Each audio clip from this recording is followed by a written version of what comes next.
So আজকে বাংলাদেশে যেই মিছিলগুলো হচ্ছে সেই মিছিলগুলো পত্রপত্রিকা বা বিভিন্ন জায়গায় মিডিয়াগুলো বিশেষ করে নাম দিচ্ছে জটিকা মিছিল। সো আমি বলবো যে এই মিছিলগুলো এগুলো জটিকা মিছিল নয়, এগুলো হচ্ছে বাংলাদেশ আওয়ামী লীগের বিজয় যাত্রার মিছিল। এই মিছিলের মাধ্যমেই, এই মিছিল থেকে, এই তো মিছিল শুরু হয়েছে, বিজয় যাত্রা মিছিল শুরু হয়েছে, এই মিছিল থেকেই একটা পর্যায়ে বাংলাদেশ আওয়ামী লীগ এদেশে বিজয় অর্জন করবে এবং বঙ্গবন্ধু কন্যা মাননীয় প্রধানমন্ত্রী শেখ হাসিনাকে এই দেশে প্রধানমন্ত্রী করে তারপরে এই আওয়ামী লীগ এই মিছিল শেষ হবে, ঘরে ফিরে যাবে। তো আমি বলবো যে এই যে মিছিল হচ্ছে সেই মিছিলগুলো হচ্ছে, এগুলো হচ্ছে বাংলাদেশের বিজয় যাত্রা মিছিল। কেন বিজয় যাত্রা মিছিল আমি এটিকে বললাম আপনাদেরকে, আমি আমার একটা অভিজ্ঞতা শেয়ার করছি এই অভিজ্ঞতা থেকে, এবং এটাই সত্য যে ইনশাল্লাহ আমি 100% নিশ্চিত গ্যারান্টি দিয়ে বলছি যে এই মিছিল হচ্ছে বাংলাদেশ আওয়ামী লীগের বিজয় যাত্রা মিছিল। কেন বিজয় যাত্রা মিছিল আপনারা বললাম, আমার অভিজ্ঞতা, বাংলাদেশের রাজনীতির ইতিহাস এবং অভিজ্ঞতা থেকে ছোট্ট একটা অভিজ্ঞতা শেয়ার করছি। যে 1/11-এর সময় আমাদের নেত্রী বিদেশে ছিলেন তার কানের চিকিৎসার জন্য, কারণ উনি গ্রেনেড হামলায় আঘাতপ্রাপ্ত হয়েছিলেন। তো এই জন্য উনি কানের চিকিৎসার জন্য বিদেশে ছিলেন 1/11-এর সময়। কিন্তু মঈনুদ্দিন ফখরুদ্দিন সরকার 1/11-এর সময় ওনাকে বাংলাদেশে যেতে দিবে না বলে একটি পরিকল্পনা করে।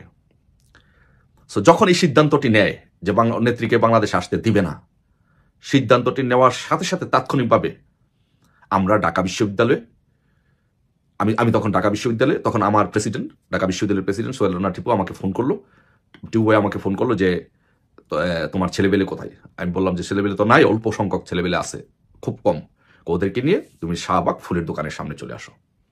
তখন শাহবাগ ফুলের দোকানে চলে আসলাম। আসার পরে আমরা দেখি যে এখানে তখন ছাত্রলীগের সেক্রেটারি ঢাকা বিশ্ববিদ্যালয়ের সাজ্জাদ সাকিব বাদশা ভাই উপস্থিত। তখন আমি 4-5 জন ছেলেবেলে নিয়ে আসলাম। তো মোট আমরা সর্বোচ্চ 8 থেকে 9 জন ছেলেবেলে হলাম। তখন এই 9 জন ছেলে ছাত্রলীগের নেতাকর্মী আমরা ফুলের দোকানের সামনে, শাহবাগে ফুলের দোকানের সামনে জড়ো হলাম। জড়ো হয়ে আমরা দেখতেছি যে আর্মির গাড়ি যাচ্ছে, পুলিশের গাড়ি যাচ্ছে, একটা একদম ভীতিকর একটা পরিস্থিতি। যেহেতু নেত্রীকে বাংলাদেশে আসতে দেবে না বলছে, তখন ওরা একটা ভীতিকর পরিস্থিতি একটা সৃষ্টি করেছে। তখন এই ফুলের দোকানের সামনে দাঁড়িয়ে দেখলাম যে আর্মির গাড়ি যাচ্ছে, পুলিশের গাড়ি যাচ্ছে। যেই আর্মির গাড়ি, পুলিশের গাড়ি একটু দেরি গেলে একটু ফাঁকা হলো, সাথে সাথে জয় বাংলা স্লোগান দিয়ে আমরা, এটা বলা ঠিক হবে কিনা জানি না, মাফ করবেন, যে জয় বাংলা স্লোগান দিয়ে আমরা কিছু কাজকর্ম, এটা প্রকাশে নাই বললাম, আমরা কিছু কাজকর্ম করলাম, ঠিক আছে। তারপরে আর্মি আমাদেরকে দৌড়ানি দিল। দৌড়ানি দেওয়ার পরে আমরা বঙ্গবন্ধু মেডিকেলের ভিতরে ঢুকে পড়লাম। ঢুকে যার যার মতো করে সবাই যার যার মতো করে চলে গেল। আমি একটা মসজিদের ভিতরে গেলাম। মসজিদের ভিতরে ঢুকে নামাজ পড়া শুরু করলাম। প্রায় 100 রাকাতের মতো নফল নামাজ পড়লাম।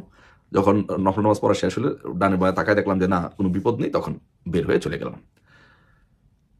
সো এই ছিল এরকম ভীতিকর পরিস্থিতিতে আমরা এই 8-9 জনের, শেখ হাসিনাকে যখন বাংলাদেশে যাইতে দিবে না যখন ঘোষণা করা, তখন 8-9 জনের একটা মিছিল রিস্ক দিয়ে করে ফেললাম। সো এইভাবে 8-9 জনের মিছিল থেকে হতে হতে হতে হতে তারপরে বিভিন্নভাবে বিভিন্ন পন্থায় আমরা মিছিল করলাম। তখন মিছিলগুলো হতে এরকম যে ধরেন আমরা কার্জন হলের ভিতরে, অথবা কলা ভবনের ভিতরে, অথবা বিজনেস ফ্যাকাল্টির ভিতরে, অথবা শাহবাগে, অথবা হাইকোর্টের সামনে ছোট ছোট ছোট ছোট মিছিল হতো। বাট আমরা যেটা করতাম যে আগেই সাংবাদিকদের গাড়ি, তখন সিএনজি ছিল, এখন আছে কিনা মনে হয়, এখন আছে সিএনজি, তখন সিএনজি ছিল, সিএনজির সাংবাদিকদের গাড়ি 2-1টা এনে আগে রেখে দিতাম। আমরা মিছিল করে আস্তে করে আমরা সিএনজির মধ্যে চলে যেতাম, আবার পরের দিন আরেক জায়গায় মিছিল করতাম। সো এই যে ধারাবাহিকভাবে ছোট ছোট 8 জন 9 জনের মিছিল, 10 জনের মিছিল, 15 জনের মিছিল, 20 জনের মিছিল থেকে একটা পর্যায়ে বিশাল বড় মিছিল হলো। ফখরুদ্দিন ঢাকা বিশ্ববিদ্যালয়ের খেলার মাঠে ছাত্রদের সাথে গঞ্জাম হওয়ার পরে সেটা বিস্ফোরণ হলো। এইভাবে করতে করতে করতে করতে একটা পর্যায়ে যে বাংলাদেশে এই ফখরুদ্দিন মঈনুদ্দিন বিরুদ্ধে গণ আন্দোলন শুরু হলো। তারা নির্বাচনের ঘোষণা দিল। এর আগেই নেত্রী বাংলাদেশে গেল, নেত্রীকে অ্যারেস্ট করা হলো। এইভাবে আস্তে আস্তে হতে হতে একটা পর্যায়ে গিয়ে নির্বাচন হলো। সেই নির্বাচনে জয় হয়ে বঙ্গবন্ধু কন্যা শেখ হাসিনা এদেশের প্রধানমন্ত্রী হলো। সো আজকেও একইভাবে আপনারা যারা মিছিল করছেন, আপনারা হচ্ছেন বাংলাদেশের রাজপথের রাজা। আজকে যারা বিভিন্ন জায়গা মিছিল করছেন, আপনারা হচ্ছেন শেখ হাসিনার বিশ্বস্ত সহকর্মী। আমরা যেমন তৎকালীন সময় মিছিল করে শেখ হাসিনাকে প্রধানমন্ত্রী বানিয়েছিলাম, আপনারা যে মিছিল করছেন, আপনাদের মিছিলের উপর ভিত্তি করে বাংলাদেশে আবারও বঙ্গবন্ধু কন্যা শেখ হাসিনা প্রধানমন্ত্রী হবে। তাই আপনাদেরকে সালাম জানাচ্ছি, শ্রদ্ধা জানাচ্ছি, মাথা নত করে আপনাদের কাছে কৃতজ্ঞতা প্রকাশ করছি। আপনাদের এই মিছিল থেকে, আপনাদের এই মিছিলটি হচ্ছে, আপনাদের এই মিছিলগুলো জটিকা মিছিল নয়, আপনাদের এই মিছিলগুলো হচ্ছে আওয়ামী লীগের বাংলাদেশের জয়যাত্রা মিছিল। এই মিছিল থেকে একদিন বিজয়ের মিছিল শুরু হবে। এই মিছিলের উপরে ভিত্তি করে এই মিছিল থেকে একদিন লক্ষ লক্ষ মানুষের বিস্ফোরণ হবে এবং বাংলাদেশের প্রধানমন্ত্রী শেখ হাসিনা আসবে এবং বাংলাদেশের প্রধানমন্ত্রী শেখ হাসিনা হবে। আপনাদের এই মিছিল হচ্ছে বাংলাদেশের বিজয় যাত্রা মিছিল। আপনারা কেউ মনোবল হারাবেন না, কেউ বিতসংগ্রস্ত হবেন না ইনশাল্লাহ।